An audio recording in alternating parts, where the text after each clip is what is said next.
요즘 기독교인들의 문제는 바로 이것입니다. 그들은 자신들이 예수님을 잘 따르는 사람들이라고 생각합니다. 그러나 많은 사람들에게 예수님을 진정으로 따르는 것에 대한 관심이 없습니다.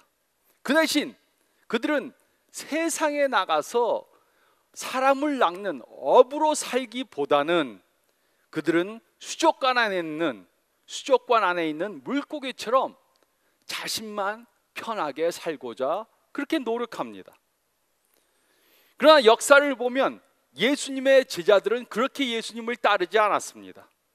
그러므로 우리는 이번 시리즈를 통해 예수님을 따른다는 의미에 대해 생각해 보고 있습니다. 그리고 오늘은 어떻게 하면 예수님을 올바로 따를 수 있을지 생각해 보겠습니다. 여러분들은 혹시 이런 짐들을 지고 살고 있지 않습니까? 죄책감의 죄, 불만의 죄, 또 피로의 짐들, 슬픔의 짐, 외로움의 짐, 두려움의 짐. 우리는 많은 때 이러한 짐들을 지고 이 세상을 살고 있습니다. 이런 짐들은 우리를 피곤하게 만듭니다. 그래서 많은 사람들은 짜증을 내고 매일 어렵게 삽니다. 우리가 이런 짐들을 지고 피곤하게 살고 있으니까는 예수님께서는 수고하고 무거운 짐 진 자들아 다 내게로 오라, 내가 너희를 쉬게 하리라 라고 말씀해 주셨습니다. 그런데 어떤 사람들은 예수님을 따르는 것을 큰 짐으로 느끼고 살고 있습니다. 정기적으로 교회에 출석을 해야 합니다. 하나님의 말씀에 순종해야 합니다. 매일 성경을 읽고 기도해야 합니다. 어떤 사람들은 이런 것들이 매우 무거운 짐이라고 생각을 합니다. 그러므로 무엇이 잘못된 것입니까? 예수님께서는 우리들에게 쉼을 주겠다고 거짓말하신 것입니까? 물론 아닙니다. 우리는 이것을 깨달아야 합니다. 예수님께서는 우리들에게 쉼을 주기를 원하시지만 이런 쉼은 저절로 주어지는 것이 아닙니다. 예수님이 우리에게 주시는 쉼은 우리가 예수님께서 하라는 것을 할 때 주어지는 것입니다.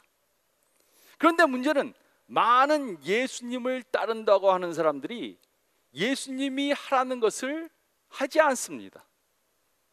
그래서 예수님께서는 우리가 오늘 읽은 말씀을 통해 예수님을 따르며 쉼을 얻는 삶을 살기 위해 다음에 세 가지를 하라고 말씀해 주셨습니다.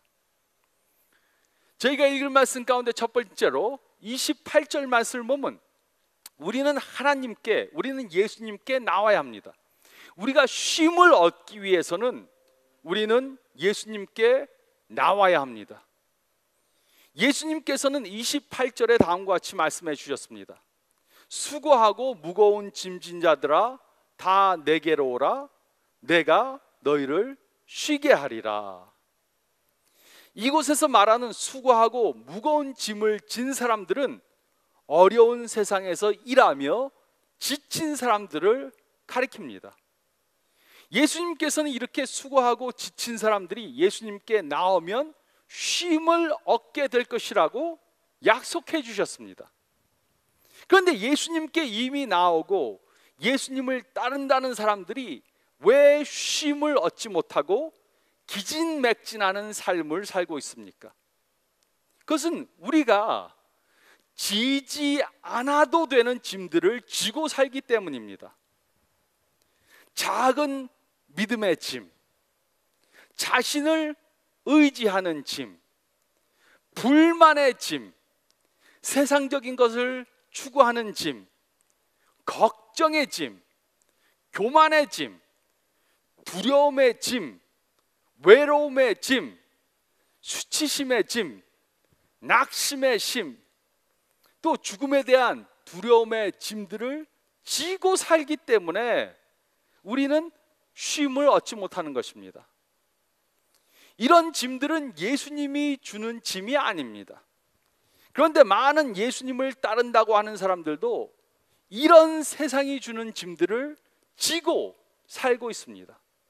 그렇기 때문에 항상 피곤하고 지쳐 있는 것입니다. 근데 예수님께서는 우리로 이런 짐들을 지고 살기 원하시지 않습니다. 예수님 당시 종교 지도자들은 율법이라는 무거운 멍에를 만들어서 그것을 지고 다니라고 강요를 했습니다. 모세의 율법뿐만 아니라 자신들이 만들어 놓은 전통을 지고 가라고 짐으로 그렇게 줬습니다. 그래서 이런 전통들은 사람들에게 무거운 짐거리가 되었습니다. 그런데 예수님께서는 이곳에서 완전히 다른 말씀을 해주셨습니다. 사람들에게 여러 가지 것들을 해야 한다고 강요한 것이 아닙니다. 예수님께서는 그저 나에게 나오라 이렇게 초청해 주셨습니다. 우리 자신의 현재 모습 그대로 예수님께 나오라고 말씀해 주셨습니다. 이 말씀을 통해 예수님께서는 구원과 영혼의 쉼은 무엇인가를 함으로 주어지는 것이 아니고 예수님과의 관계를 통해 주어진다는 것을 말씀해 주신 것입니다. 구원과 영혼의 쉼은 신학적 지식을 가짐으로 주어지는 것이 아닙니다. 또 이런 것은 선행으로 주어지는 것도 아닙니다. 구원과 영혼의 쉼은 예수님과의 관계를 통해 주어지는 것입니다. 예수님께 오라는 것은 예수님과 개인적 관계를 가지라는 것을 말합니다. 그러므로 예수님과 개인적 관계를 갖고 살지 않으면 우리는 예수님께서 주시는 쉼을 얻을 수가 없습니다. 세상은 우리들에게 무거운 짐들을 안겨다 줍니다. 이러한 짐들은 세상적 방법이나 우리의 능력만으로는 해결할 수 있는 것이 아닙니다. 우리는 예수님 안에서 세상에서 받은 그러한 상처의 회복을 받고 죄책감으로부터 자유를 받고 두려움과 절망으로부터 희망을 받고 성령님의 도움과 인도하심을 통해 쉼을 얻게 되는 것입니다. 그러므로 우리가 세상이 주는 무거운 짐들로부터 쉼을 얻기 원한다면 첫째로 우리는 예수님께 나와야 합니다. 우리는 예수님께 나와서 예수님과 개인적 관계를 가져야 합니다. 또 두 번째로 저희가 읽은 말씀 가운데 29절과 30절 말씀을 보면 둘째로 우리는 예수님의 멍에를 매야 합니다. 우리는 예수님의 멍에를 매야 합니다. 예수님께서는 29절에 다음과 같이 말씀해 주셨습니다. 나는 마음이 온유하고 겸손하니 나의 멍에를 메고 내게 배우라. 그리하면 너희 마음의 쉼을 얻으리니. 멍에가 무엇입니까? 멍에는 수레나 쟁기를 끌기 위해 소의 목에 얹는 구부러진 막대기를 말합니다. 그리고 예수님께서는 이곳에서 예수님이 주시는 영적 훈련들을 멍에에 비유해서 말씀하셨습니다. 그러므로 예수님께서 말씀하시고자 하는 것은 바로 이것입니다. 우리는 이미 이 세상에서 살면서 힘들고 지쳐 있습니다. 그런데 이미 힘들고 지쳐 있는 우리들에게 예수님께서는 또 다른 멍에를 매라고 말씀하셨습니다.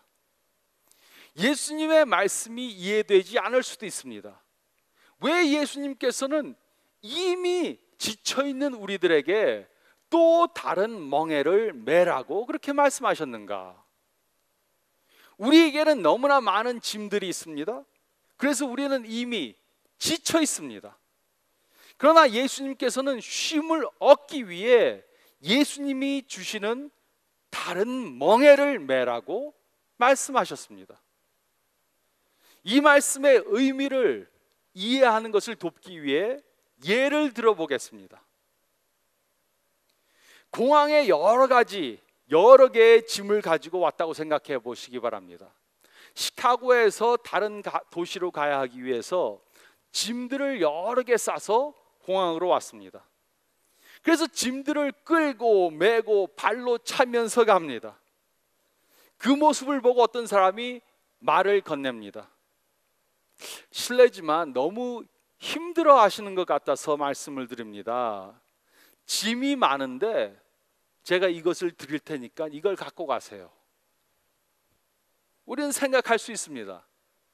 이 양반이 농담을 하고 있나? 지금 짐이 많아서 힘들어 죽겠는데 뭐 자기가 주는 것까지 가지고 가라 그러는가? 그러나 이 사람은 이것을 가지고 가세요 라고 말하면서 자신이 가지고 있던 손수레를 건너주었습니다. 그래서 우리는 그 손수레에다가 우리의 짐들을 다 쌓아서 쉽게 끌고 가게 되었습니다. 예수님께서 말씀하시고자 하는 것이 바로 이것입니다.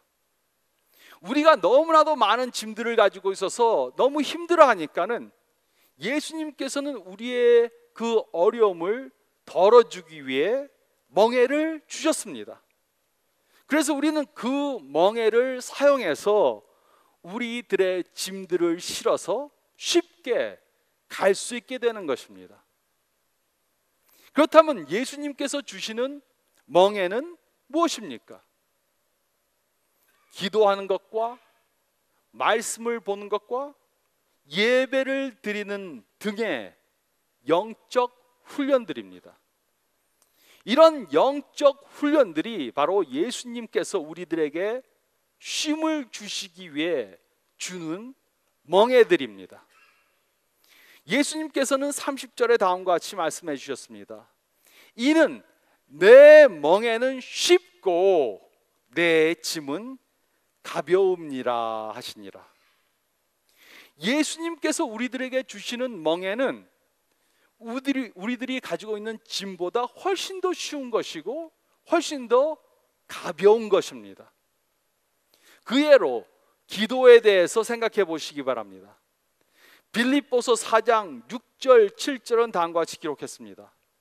아무것도 염려하지 말고 다만 모든 일에 기도와 간구로 너희 구할 것을 감사함으로 하나님께 아뢰라.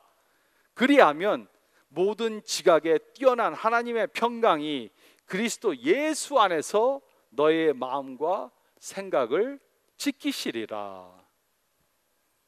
우리는 선택할 수 있습니다. 우리는 염려하는 삶을 살든지 아니면 기도하는 삶을 살든지 선택할 수 있습니다. 그런데 염려하는 삶을 사는 것보다는 기도하는 삶을 사는 것이 훨씬 더 쉽고 편한 것입니다. 염려를 한다고 더 좋아지는 것은 하나도 없습니다. 그러나 기도를 하면 하나님께서는 우리의 기도를 응답해 주시고 우리 마음속에 평강을 주십니다. 그래서 우리는 염려하는 삶을 살든지 기도하는 삶을 살든지 선택할 수 있는 것입니다. 또 성경의 예를 생각해 보시기 바랍니다. 시편 119편 9절은 다음과 같이 기록했습니다. 청년이 무엇으로 그의 행실을 깨끗하게 하리까? 주의 말씀만 지킬 따름이니이다. 죄를 짓고 후회해 보신 분들은 잘 아실 것입니다. 성경을 읽고 그 말씀에 순종하면서 죄에서 깨끗한 삶을 사는 것이 죄를 짓고 그로 인해 고생하는 삶을 사는 것보다 훨씬 더 쉬운 것입니다. 그러므로 우리는 선택할 수 있습니다. 성경을 읽고 그 말씀에 순종하는 삶을 살든지 아니면 죄를 짓고 후회하는 삶을 살든지 선택할 수 있습니다. 그리고 성경을 읽고 그 말씀에 순종을 하는 삶을 사는 것이 죄를 짓고 그 결과 때문에 고생하는 삶을 사는 것보다 훨씬 더 이것이 쉬운 것입니다. 물론 우리는 머리로는 다 이해할 수 있습니다. 그런데 예수님을 따른다고 하는 사람들도 영적 훈련의 멍에를 매려고 하지 않습니다. 영적 훈련을 하지 않습니다. 항상 기도하지 않습니다. 매일 말씀을 읽지 않습니다. 매주 예배를 드리지 않습니다. 그러니까 예수님이 주시고자 하는 쉼을 얻지 못하는 것입니다. 매우 어렵게 예수님을 따릅니다. 그러면서 그들은 왜 나는 예수님이 주시는 그 쉼을 경험하지 못하는가? 의아해합니다. 우리가 예수님이 주시는 쉼을 얻기 원한다면 우리는 예수님이 주시는 멍에를 매야 합니다. 예수님이 주시는 멍에는 우리가 세상으로 받던 짐들, 세상으로부터 받는 짐들보다 훨씬 더 가볍고 쉬운 것입니다. 그래서 우리가 예수님이 주시는 쉼을 얻기 위해, 그 쉼을 얻기 위해 우리는 예수님이 주시는 멍에를 매야 합니다. 또 세 번째로 저희가 읽은 말씀 가운데 29절 말씀을 보면 세 번째로 우리는 예수님을 통해 배워야 합니다. 우리는 예수님을 통해 배워야 합니다. 예수님께서는 29절에 다음과 같이 말씀해 주셨습니다. 나는 마음이 온유하고 겸손하니 나의 멍에를 메고 내게 배우라. 그리하면 너희 마음이 쉼을 얻으리니. 우리는 예수님이 주시는 멍에를 맬 뿐만 아니라 예수님께 배워야 합니다. 우리가 예수님을 통해 배우면 우리는 예수님을 더 깊게 믿게 되고 더 깊은 쉼을 얻게 됩니다. 우리들의 삶은 단순하게 되고 모든 것들이 예수님 안에서 일치되는 것을, 묶여지는 것을 경험하게 될 것입니다. 그런데 문제는 예수님을 따른다고 말하는 많은 사람들이 예수님으로부터 배우지 않고 있다는 것입니다. 그들은 예수님을 자신의 삶 어느 한 귀퉁이에 놓아두기 원합니다. 그리고 필요할 때만 예수님 좀 일로 오세요. 뭐 원하는 것이 있을 때만 예수님 좀 일로 오세요. 이렇게 예수님을 부릅니다. 그들은 예수님께서 그들의 삶을 전체적으로 통치하지 못하도록 그렇게 만듭니다. 예수님이 자신들의 삶을 통치하는 것을 허락하지 않습니다. 그래서 그들은 이미 무거운 짐들을 지으며 힘들게 살고 있습니다. 그들은 이미 무거운 짐을 지고 살고 있는데 그들은 자신의 삶에 종교라는 또 다른 짐을 얹었습니다. 그렇기 때문에 그들은 종교적 행위를 의무적으로 행하려고 합니다. 그리고 이것은 그들에게 큰 짐거리가 됩니다. 기도를 해야 하고 성경을 읽어야 하지만 쉽지 않습니다. 매주 예배를 드려야 하지만 일들이 생겨서 예배를 빠집니다. 그러니까 죄책감이 생기고 그 죄책감은 무거운 짐이 됩니다. 이런 사람들은 기독교가 자신들의 삶에 전혀 도움이 되지 못하고 교회에 다니는 것이 짐거리가 된다고 그렇게 말합니다. 우리는 예수님을 우리들의 삶에 더하려고 해서는 안 됩니다. 우리 삶이 지금 있고 우리가 지금 지치고 힘든 삶을 사는데 그 위에다가 예수님을 얹으려고 더하려고 하면 안 됩니다. 그 대신 우리는 우리의 삶 전체를 예수님 위에 건축해야 합니다. 우리는 예수님으로 우리의 삶에 반석이 되게 하고 중심이 되게 해야 합니다. 이럴 때만 우리는 예수님이 주시는 쉼을 얻을 수 있는 것입니다. 그런데 어떤 사람들은 이렇게 생각합니다. 내가 예수님께 모든 것을 다 맡기고 예수님을 나의 주로 섬기면 혹시 예수님께서는 나에게 내가 하고 싶지 않은 것을 하라고 강요하시지는 않을까? 나에게 목사가 되라고 하시든가 아니면 그보다 더 나쁜 것 선교사가 되라고 하시지는 않을까? 이렇게 생각하는 사람들은 예수님을 전혀 모르는 사람들입니다. 예수님께서는 29절에 다음과 같이 말씀하셨습니다. 나는 마음이 온유하고 겸손하니. 예수님은 만물의 창조주이시지만 우리를 온유하고 겸손하게 대해주십니다. 그래서 예수님께서는 우리들에게 나쁜 것을 하라고 강제로 강요하시지 않습니다. 예수님께서는 우리에게 좋은 것이 무엇인지 압니다. 우리에게 가장 좋은 것이 무엇인지 아십니다. 그리고 예수님께서는 우리들에게 무엇을 하라고 하실 때 왜 그것을 하라고 하십니까? 그것이 우리에게 가장 좋은 것이기 때문입니다. 그래서 우리는 예수님께 배워야 합니다. 예수님이 원하시는 것이 무엇인가? 예수님이 하라는 것이 무엇인가? 예수님께서 하라는 것을 배워서 해야 합니다. 그럴 때만 우리는 예수님께서 주시는 쉼을 얻게 되는 것입니다. 예수님을 통해 배우는 것과 예수님에 대해 배우는 것에는 큰 차이가 있습니다. 예수님을 통해 배우는 것과 예수님에 대해 배우는 것과는 큰 차이가 있습니다. 예수님에 대해 배우는 것은 예수님과 개인적 관계가 없어도 가능한 것입니다. 그러나 예수님을 통해 배우는 것은 우리가 예수님과 개인적 관계를 가지고 있을 때만 가능한 것입니다. 예수님에 대해 배우는 것은 성경 공부를 출석하면 됩니다. 근데 예수님을 통해 배우는 것은 우리가 예수님과 개인적 관계를 가지고 예수님께 나아갈 때만 가능한 것입니다. 그러므로 예수님께서 말씀하시는 것은 바로 이것입니다.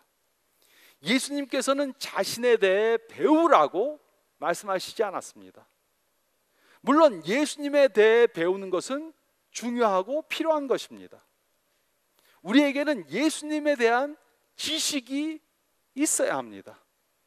그러나 예수님과 개인적 관계를 갖고 예수님을 통해 배우는 것은 이보다 훨씬 더 중요한 것입니다. 우리가 예수님에 대해 배워야도 하지만 그보다 더 중요한 것은 예수님을 통해 배우는 것입니다. 예수님에 대한 정보만 갖고서는 예수님이 주시는 쉼을 얻을 수 없습니다. 우리는 예수님과 개인적 관계를 갖고 예수님을 통해 배워야 합니다. 그러면 우리는 예수님과 같이 느끼게 되고 생각하게 되고 말하게 되고 행동하게 될 것입니다. 우리는 예수님과 같이 바뀌게 될 것입니다. 그럴 때만 우리는 예수님께서 주시는 쉼을 경험하게 되는 것입니다. 어떤 사람들은 자신들이 예수님을 믿는다고 말합니다. 근데 세상이 주는 걱정과 근심에 꽉 눌려서 삽니다. 그것은 예수님을 통해 배우지 않았기 때문입니다. 예수님을 통해 배우지 않아서 느끼는 것과 생각하는 것과 말하는 것과 행동하는 것이 예수님처럼 변하지 않았기 때문입니다. 물론 세상이 주는 짐들이 있습니다. 하지만 우리가 예수님을 통해 배우고 예수님 같이 변화를 되면 세상이 주는 짐들이 가볍게 변화되는 것을 느낄 수 있습니다.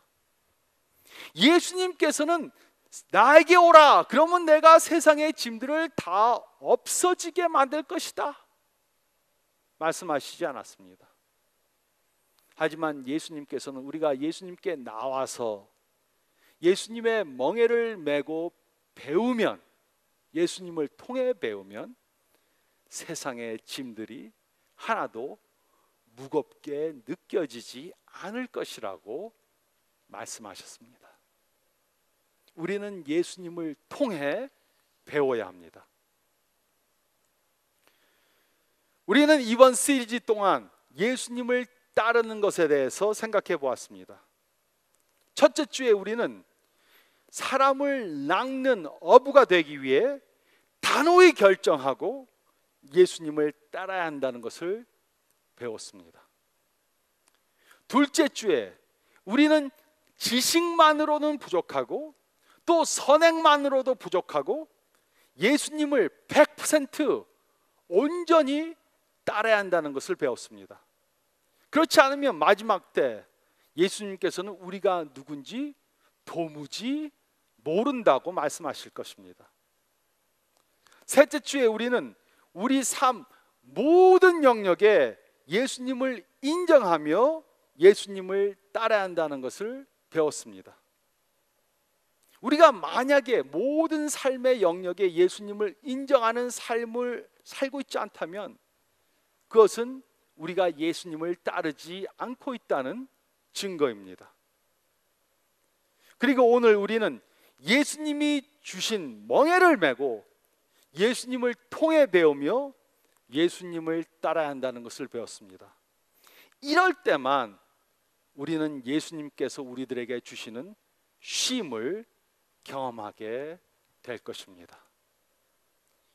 이렇게 예수님을 따름으로 예수님이 주시는 쉼을 이 세상에서도, 지금 이 세상에서도 경험하시고, 그리고 미래 천국에 가서 영원한 쉼을 얻는 저와 여러분들이 되시기를 우리에게 참다운 쉼을 주시는 예수님의 이름으로 축원드립니다.